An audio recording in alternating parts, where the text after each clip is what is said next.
दोस्तों, क्या ऐसा हो सकता है कि कोई व्यक्ति दुकान पर जाकर 70 रुपए का सामान ले और दुकानदार को कोरे कागज का टुकड़ा देकर कहे कि यह 100 रुपए का नोट है, और दुकानदार उस कागज को 100 रुपए का नोट मानकर रख ले और उस व्यक्ति को 30 रुपए लौटा दे। सुनने में यह बड़ी असंभव बात लग रही है, लेकिन यह सत्य है। ऐसा हो सकता है। मैं आज आपको एक ऐसे व्यक्ति की कहानी सुनाने जा रहा हूँ जिसके पास यह शक्ति थी। सत श्री अकाल दोस्तों, कैसे हैं आप हमेशा सुखी और खुश रहें। मैं चाणक्य गोस्वामी यही कामना करता हूँ। दोस्तों, हाड़ कपा देने वाली सर्दी थी। रूस के तानाशाह स्टालिन को क्रेमलिन के अपने आवास में नींद नहीं आ रही थी। वह बार बार दीवार पर लगी घड़ी देखता था, अपने हाथ में बंधी घड़ी भी देखता था। दोनों घड़ियां एक ही समय बता रही थी। स्टालिन रूस का शासक था, वह भी तानाशाह शासक। उसे किसी का डर नहीं था, फिर भी डर की एक हल्की सी रेखा उसके मन में थी। वैसे वह जिज्ञासा से ज्यादा भरा हुआ था।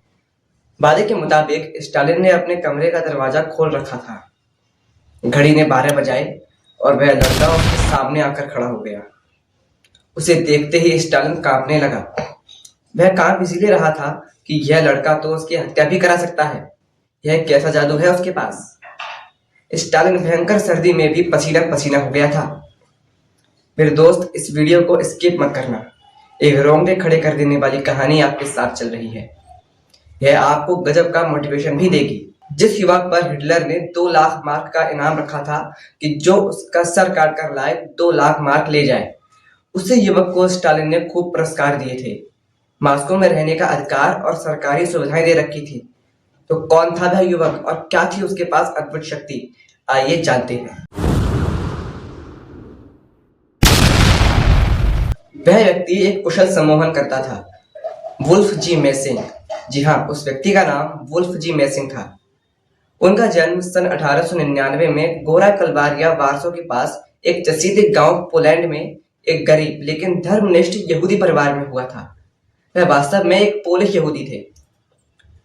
लगभग 11 साल की उम्र में वह अपने घर से किसी कारणवश भाग गए और उन्होंने जर्मनी के लिए ट्रेन पकड़ी। लेकिन ट्रेन में उनके साथ कुछ ऐसा हुआ जिसने खुद उनको भी चौंका दिया। इस घटना पर हम बाद में आएंगे। तो बर्लिन, जो जर्मनी की राजधानी है, पहुंचने पर उन्होंने वाडेविल की दुनिया में प्रवेश किया। वाडेविल संयुक्त राज्य अमेरिका और कनाडा में लोकप्रिय विविध मनोरंजन का एक रूप था। इसमें कई असंबंधित प्रदर्शन शामिल थे, जैसे कि संगीत, नृत्य, हास्य, जादू, कलाबाजी और प्रशिक्षित जानवर। उन्होंने 14 साल की उम्र में ही सर्कसों में प्रदर्शन करना शुरू किया और एक टेलीपैथ के रूप में अंतरराष्ट्रीय ख्याति प्राप्त की। दोस्तों, सब कुछ ठीक चल रहा था, लेकिन 1933 में हुए नाजीवाद के उदय से मेसिंग के जीवन में एक मोड़ आ गया। दरअसल मेसिंग ने 1937 में बर्लिन में यह भविष्यवाणी कर दी थी कि अगर एडोल्फ हिटलर ने सोवियत संघ पर हमला करने का प्रयास किया तो उसका 1000 वर्षों का यानी तानाशाही शासन अपमानजनक तरीके से खत्म हो जाएगा। यह साहसिक भविष्यवाणी करने पर हिटलर ने मेसिंग पर एक बड़ी राशि 2 लाख मार्क्स का इनाम रख दिया। उस समय जर्मनी की मुद्रा थी मार्क। लेकिन मेसिंग अपनी सम्मोहक शक्ति की वजह से बच निकले। वे गेस्टापो से बच निकले और 1939 में सोवियत संघ में शरण ली। गेस्टापो जर्मनी की गुप्त राज्य पुलिस होती थी। अब सोवियत संघ में भी एक तानाशाह का शासन था। वह तानाशाह था जोसेफ स्टालिन। स्टालिन मेसिंग की इस क्षमता में रुचि रखता था, तो उसने मेसिंग की शक्ति को साबित करने के लिए परीक्षण निर्धारित किया। पहला परीक्षण था कि मेसिंग को एक राज्य बैंक में जाना था और एक खाली कागज का टुकड़ा क्लर्क को चेक बताकर देना था और 1 लाख रूबल मांगने थे। मेसिंग ने परीक्षण स्वीकार किया और वे 2 गार्डों के साथ बैंक गए। उन्होंने खाली कागज का टुकड़ा क्लर्क को दिया। क्लर्क ने वह कागज वैध चेक माना और 1 लाख रूबल निकालकर मेसिंग को दे दिए। मेसिंग ने वह रुपए ले जाकर स्टालिन को दे दिए। स्टालिन हक्का बक्का रह गया। मेसिंग वापस बैंक गए और रुपए क्लर्क को वापस दिए और कहा कि मेरा कागज वापस लौटा दो। क्लर्क ने कागज देखा तो वह खाली कागज देखकर दिल का दौरा पड़ने से बेहोश हो गया। स्टालिन ने सोचा कि क्लर्क से इस आदमी की जान पहचान हो सकती है या कोई जालसाजी हो सकती है, तो उसने एक और परीक्षण किया। उसने मेसिंग को क्रेमलिन रूस के मॉस्को में स्थित एक किलाबंद परिसर है, तो क्रेमलिन में एक कमरे में बंद किया और हजारों सैनिकों का पहरा लगाया गया और कहा गया कि ठीक 12:05 पर तुम सैनिकों के पहरे से बाहर हो जाओ। वह लड़का ठीक 12:05 पर सैनिकों के पहरे से बाहर हो गया। इस पर भी स्टालिन राजी ना हुआ और उसने तीसरे परीक्षण के लिए प्रार्थना की। यह स्टालिन की दृष्टि में सबसे कठिन कार्य था। स्टालिन ने कहा कि कल रात ठीक 12 बजे तुम मेरे कमरे में मौजूद हो जाओ। आपको अभी इसमें कोई खास बात नजर नहीं आ रही होगी, लेकिन यह सर्वाधिक कठिन बात थी, क्योंकि स्टालिन जितने गहन पहरे में रहता था उतने गहन पहरे में दुनिया में कोई आदमी आज तक नहीं रहा। स्टालिन का क्रेमलिन में कोई एक कमरा नहीं था, वह अलग अलग कमरों में रहता था। रोज कमरा बदल दिया जाता था।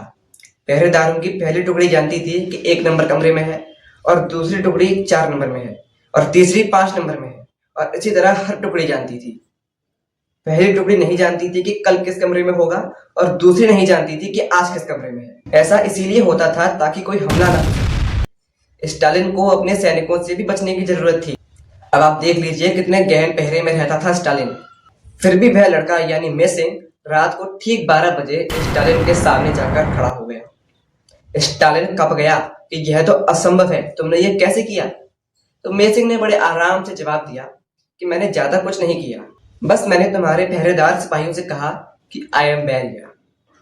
बैरिया वहां की गुप्त पुलिस का प्रमुख होता था। स्टालिन के बाद सोवियत संघ में सबसे बड़ा वही था। तो मेसिंग ने खुद को बैरिया बताया तो सिपाही उसको सलाम बजाने लगे और अंदर जाने दिया। इसके बाद स्टालिन मेसिंग से बहुत प्रभावित हुआ। उसने उन्हें कई पुरस्कार दिए और मॉस्को में घूमने की अनुमति दे दी।